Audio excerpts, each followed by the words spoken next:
Pernah tidak, Bu? Baru 5 menit duduk belajar, anak sudah mulai melamun. Sebentar-sebentar minta minum, habis itu malah main pensil. Mudah terdistraksi oleh suara kecil atau hal-hal di sekitarnya. Misalnya langsung menoleh saat ada suara televisi atau orang lewat. Sering lupa instruksi yang baru saja disampaikan, padahal tadi baru saja dijelaskan. Sulit menyelesaikan tugas sampai tuntas karena sering berpindah ke aktivitas lain sebelum selesai. Terus bilang, "Bu, aku capek." Akhirnya yang tadinya cuma ingin menemani belajar, malah berubah jadi marah-marah. Kalau ibu pernah mengalami hal seperti ini, tenang. Ibu tidak sendirian. Banyak orang tua mengira anak sulit fokus karena malas. Padahal, belum tentu. Seringkali ada penyebab lain yang tidak kita sadari. Nah, di video ini saya akan membagikan 5 langkah sederhana yang bisa ibu lakukan di rumah agar anak lebih mudah fokus belajar.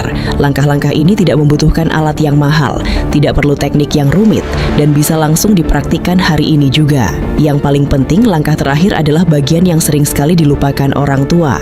Padahal justru itulah yang sering menjadi penyebab utama anak sulit berkonsentrasi. Jadi pastikan ibu menonton sampai selesai ya. Sebelum mulai, ada satu hal yang perlu kita ingat. Anak yang fokus bukan dibentuk dengan bentakan. Anak yang fokus dibentuk dengan lingkungan, komunikasi, dan kebiasaan yang tepat.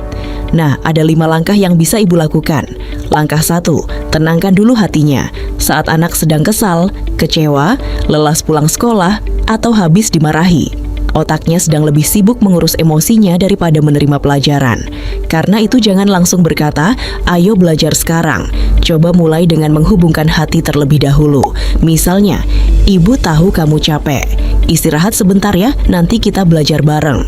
Kalimat sederhana seperti ini membuat anak merasa dimengerti. Dan ketika hati anak lebih tenang, pikirannya juga jauh lebih siap untuk belajar. Hati yang tenang lebih mudah menerima pelajaran daripada hati yang tertekan.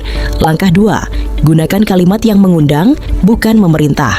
Perhatikan perbedaannya. Daripada berkata, "Cepat belajar sekarang." Coba katakan, "Menurutmu kita mulai dari matematika dulu atau membaca dulu?" Anak sebenarnya tetap belajar, tetapi ia merasa memiliki pilihan. Ketika anak merasa dihargai, biasanya penolakannya akan jauh berkurang. Kadang yang dibutuhkan anak bukan kebebasan penuh, melainkan kesempatan untuk ikut menentukan. Anak lebih mudah bekerja sama ketika merasa dihargai, bukan dipaksa. Langkah 3, pecah waktu belajar menjadi sesi yang pendek. Banyak orang tua berharap anak bisa duduk belajar 1 jam penuh, padahal kemampuan fokus anak masih berkembang. Mulailah dari target yang kecil, misalnya belajar 15 atau 20 menit. Setelah itu beri jeda 5 menit. Saat selesai jangan hanya memuji nilainya, pujilah usahanya. Misalnya, "Ibu bangga karena kamu tidak menyerah sampai selesai." Pujian seperti ini menumbuhkan semangat belajar dari dalam diri anak. Bukan sekadar mengejar nilai, jangan hanya menghargai hasilnya, hargai juga prosesnya. Langkah 4, ciptakan suasana yang mendukung fokus. Kadang masalahnya bukan anaknya, tetapi lingkungannya. Bayangkan ibu sedang membaca buku, lalu TV menyala, ada suara video dari handphone, orang berlalu lalang, pasti sulit berkonsentrasi. Anak juga begitu. Sebelum belajar, coba lakukan hal-hal sederhana. Rapikan meja belajar, matikan televisi, simpan gadget, siapkan alat tulis terlebih dahulu. Dengan lingkungan yang lebih tenang, otak anak lebih mudah mempertahankan fokus. Hal kecil seperti ini sering dianggap sepele, padahal pengaruhnya besar sekali. Lingkungan yang tenang membantu otak anak bekerja lebih optimal. Langkah 5, cari akar masalahnya. Nah, ini langkah yang paling penting. Kalau anak tetap sulit fokus, jangan langsung memberi label, "Anakku memang malas." Coba tanyakan, apa sebenarnya yang sedang terjadi? Bisa jadi anak kurang tidur, bisa jadi lapar, bisa jadi sedang bertengkar dengan temannya, bisa jadi belum memahami pelajaran sebelumnya sehingga merasa takut mencoba lagi. Misalnya, anak selalu menghindari matematika. Setelah diajak ngobrol, ternyata ia pernah mendapat nilai jelek. Sejak saat itu ia merasa dirinya bodoh. Masalahnya ternyata bukan matematikanya, tetapi rasa takut gagal. Ketika akar masalah ditemukan, solusi yang diberikan menjadi jauh lebih tepat. Perilaku anak adalah petunjuk. Jangan hanya melihat gejalanya, tetapi cari penyebabnya. Bu, tidak ada anak yang sengaja ingin membuat orang tuanya lelah. Kalau hari ini anak masih sulit fokus, bukan berarti ia tidak bisa berubah.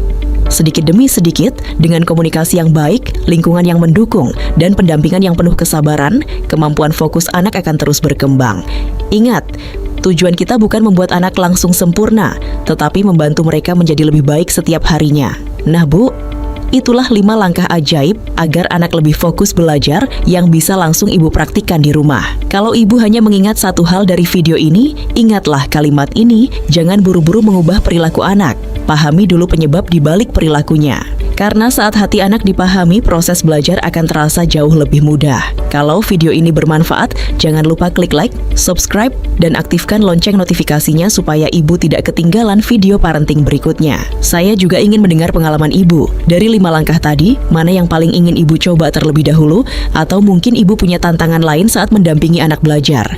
Ceritakan di kolom komentar ya. Siapa tahu pengalaman ibu bisa membantu orang tua lainnya. Sampai bertemu di video sahabat ibu berikutnya.